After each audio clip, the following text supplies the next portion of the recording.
Ravens flock. The flock rundown is the place to be. My man Ryan has been a lifelong Ravens fan since he was born.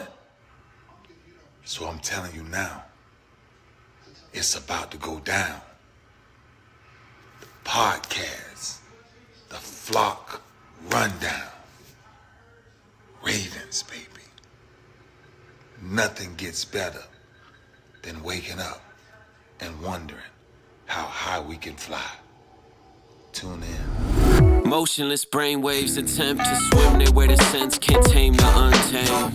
Appreciate you, Ray. What's up, Ravens fans? My name is Ryan, and welcome back to another episode of the Flock Rundown. So day 5 of Ravens training camp just wrapped up. First day with the pads on, so it was nice to see the offensive line, defensive line kind of go at it. That's the first real day for the interior guys when the pads come on.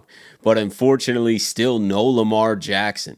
He did come back the last practice and then left early like we talked about, and then they didn't have practice yesterday. But now he is still not out there. John Harbaugh spoke on it. Fighting through an illness, working with our doctors, doing all the tests, even more tests to make sure we got everything covered. And I'm confident he'll be back, pretty soon. So it's just unpredictable deal. I mean, you guys have been sick before, and sometimes it's not easy. So that's what we're dealing with. We've all been sick for a week, so I guess it's not that crazy, and not all of us have to recover and then go run around and in the hot humidity out there playing football either. So wishing Lamar Jackson a speedy recovery. Hopefully he's out there any day now. We definitely need him back. You don't want training camp to linger without your franchise quarterback because the offense is probably falling a little bit behind. Not on technique. Obviously you're going through a lot of your individual stuff and you can still get some great work in, but I just mean offensive chemistry as a team, running plays and stuff. When you got Josh Johnson and Devin Leary running the show, compared to Lamar Jackson, it's just a drastic difference. So get well soon, Lamar. Kyle Van Noy was also out today, but nothing serious. Harbaugh said he's got a little neck thing, very minor. They just held him out today, so no big deal. There's no other new injuries. You still got Keaton Mitchell on PUP, TJ Tampa on PUP, Adisa Isaac on that non-football injury list, so they're still out. They haven't returned, but nobody else missed. No serious injuries going on. Everyone got through practice today. Good, so all good on that front. Seems like the offense was able to make a few more plays today. I know Nelson Aguilar caught a long ball.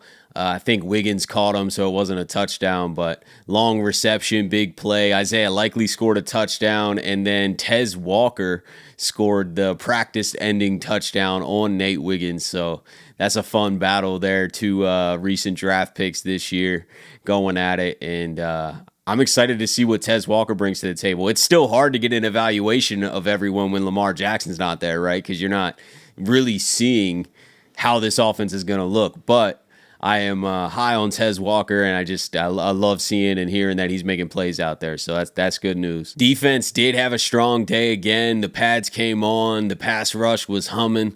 Zach Orr was dialing up blitzes. It seems like the defense is clicking on all cylinders. I know Darryl Worley got a pick 6. Recent re-signing. He's been in Baltimore for years, but welcome back, Darryl Worley, with the pick 6. And then recent draft pick this year, 6th-round pick, Sanusi Kane, had an interception as well. So just joining a long list of people that have gotten interceptions this training camp in the first 5 days. But obviously no Lamar Jackson there. And then the pads just came on today. So you're finally now just seeing what the run game may look like. How strong is the offensive line versus that rush? And, if the defense gets the better of them here and there, I don't think it's a huge deal, especially with Lamar out. And Harbaugh and the coaches are still trying to figure out who's going to start on the offensive line. The offensive line is still wide open. You got Ronnie Stanley locked in at left tackle. Left guard, it seems like Voorhees is probably leading that battle. Coaches have been speaking very highly of him. He's been plugged into that left guard starting job pretty often in camp so far, so I would say he has the edge there for sure. Center, obviously Tyler Linderbaum, that's locked in. And then right guard and right tackle are probably the most interesting spots right now. They've been playing Falele at right guard. You also obviously have Ben Cleveland and Saleh, and Josh Jones gets moved around. But Falele's been getting some run at right guard, and this is what Tyler Linderbaum had to say about him. Daniel's continuing to get better and better. Obviously, he hasn't played that position much, but he's a natural for his size, how well he moves.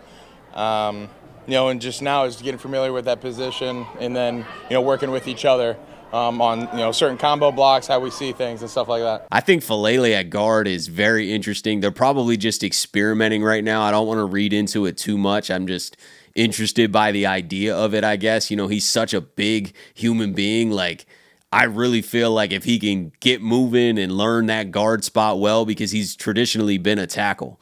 So if he can learn the guard spot well and execute at a high level and get his feet moving and be able to be a little bit more mobile than we've seen in the past, I feel like he could excel there really because of his size. But I'm not ready to say that like Falele is going to be the right guard. I think Ben Cleveland has a big opportunity there. There's still outside forces we may bring in, but I think that right guard battle is definitely interesting. Right tackle, they've been running Makari there a lot, but I really believe at the end of the day, it's going to be Roger Rosengard in that second-round pick. He's been running with the second team, but he's so new. The rookies don't usually get tossed in immediately very often, but he's a high draft pick, second-round pick. There's no way they're not trying to mold him to be the right tackle. And they got Falele at guard right now. I thought the competition was going to be between Falele and Roger Rosengard, and Makari just kind of always be that sixth man swing guy wherever we need him.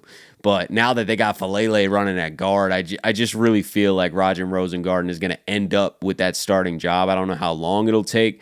I know John Harbaugh spoke earlier in the offseason, I think at minicamp, saying that by training camp, he wants the offensive line kind of figured out. He spoke again today basically saying that he would love that, but that is not realistic, and that is not where they're at right now. So we're going to need a lot of padded practices in training camp. We're going to need some preseason games to really see this offensive line competition play out. We're going to really see where the depth chart stands when that first preseason game gets here and we see who they roll out at which position, and then seeing how that progresses into the regular season. Throughout the preseason and training camp, is it the same unit week after week? That's a very good sign that that's who it's going to be. Are they rotating the guard, the tackles? Like, are they constantly rotating like they are right now in camp?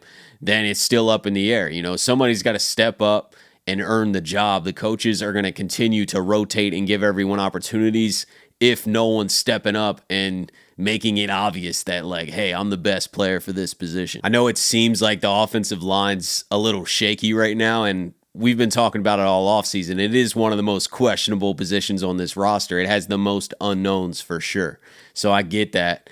But I don't think that the offensive line's in shambles or anything. I think they're really just experimenting. And until you have those pads on, you really can't experiment like you'd want to. You're not getting to see the full potential of a player without the pads on, especially on the line. So I think that we'll get a better idea as the next few weeks play out. But regardless, I do have confidence in the offensive line. I do have confidence in these young guys and their abilities. I have the utmost confidence in the coaches to be able to put the best players in the right position. I don't think that they're going to roll out a bad offensive line when we got to have a strong run game with Derrick Henry and protect Lamar Jackson. I don't think this offensive line rebuild from last year was to go backwards. There's no way that's the plan. There's no way that's what they're thinking. If no one wins this job, if the right guard isn't cleared up by the time the season's here, best believe Eric DeCosta is going to go get aggressive and make a move. I mean, there's just no way that we're rolling out a bad offensive line. I think last year our offensive line was pretty shaky. And they knew that. That's why there's 3 open positions now. You don't usually clean house and have 3 new offensive line starters if you plan on going backwards. So I just think this will play out in a good way, but it is very unknown right now. So I think it's the most interesting battle in training camp. But that's it for today, guys. Hopefully Lamar Jackson's back soon so we can get a real look at what a full-strength offense and a full-strength defense looks like going against each other. But this is what we got for now, so it is what it is. Appreciate you guys tuning in to another episode of the Flock Rundown. As always, have a beautiful rest of your day, and I'll talk to you guys soon. Motionless brainwaves attempt to swim their way to sense, can't tame the untamed.